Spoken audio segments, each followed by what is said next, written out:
Welcome to your Monday mortgage market update. All right, we've got great news so far as we watch interest rates continue to improve. We've already seen rates improve probably 1% in the last month or two. And why is that happening? It's because the Fed is announcing that they intend to cut the interest rate by 0.5%. So what's happened is that information gets leaked out slowly, so the markets won't respond in a panic. So with that said, that 0.5% Fed funds rate cuts already been worked into our mortgage interest rates. We're seeing nice slow progression of the bond yield increasing, which is good, but it's a nice slow and easy movement of interest rates. Here's what's going to happen. If the Fed chooses to cut less than 0.5% this week, we're going to see interest rates increase. If they stick with the 0.5%, we should hopefully see things remain flat and see a continued progression downward in mortgage interest rates. Let's say they got aggressive and decided to cut more than 0.5%. Then we would see mortgage interest rates start to decrease even more quickly. The good news is they're watching the jobs report, and the job report is coming out with fewer jobs created than expected. They're seeing the inflationary indicators show up where they can start to bring this Fed funds rate down, but they've got to do it slowly. They don't want to shock the markets. So good news, interest rates are down 1%. We're expecting to see interest rates improve by another full percent next year. By the end of 2025, some of the smartest minds in real estate are saying we could see mortgage interest rates down to 5%. But it's going to be a slow progression. If there's any market changing, any economic data that shifts, we could see rates stall or pop back up. We just don't know until we get there, right?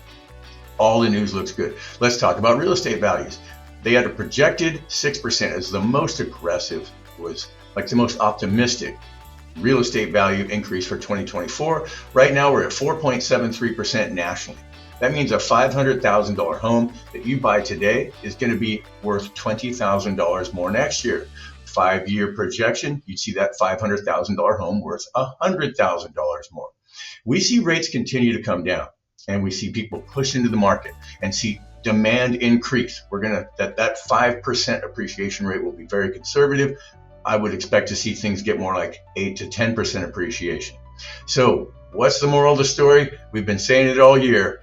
Marry that house, buy today before the demand increases. Date that rate. We'll get you a lower interest rate next year. A lot of my clients that I helped purchase last year, 6.75% interest rate or higher, we're already beginning to refinance them down to the low 6s and high 5s. So it's a great time to refi. Our marry the house, date the rate philosophy is already showing true for those who purchased a year ago to 2 years ago. It's going to continue on that trend. So if you're thinking about buying it, don't wait. You can still get a great deal right now. Get that seller credit to help with some of your closing costs, buy down the interest rate. And if you've got an opportunity to refinance, I don't suggest you wait. We don't know. What if the rates jump up and you lose that window? Anytime you can drop an interest rate 0.75% to 1%, mathematically, refinance. If you do it again later, we'll do it for you again later. So the news is good. Looking forward to hearing what the Fed has to say. It's going to be an overall report that really guides where we're going to go. Looking forward to hearing all the news. Call us with any questions. We're always here to help support you. 925-418-3956.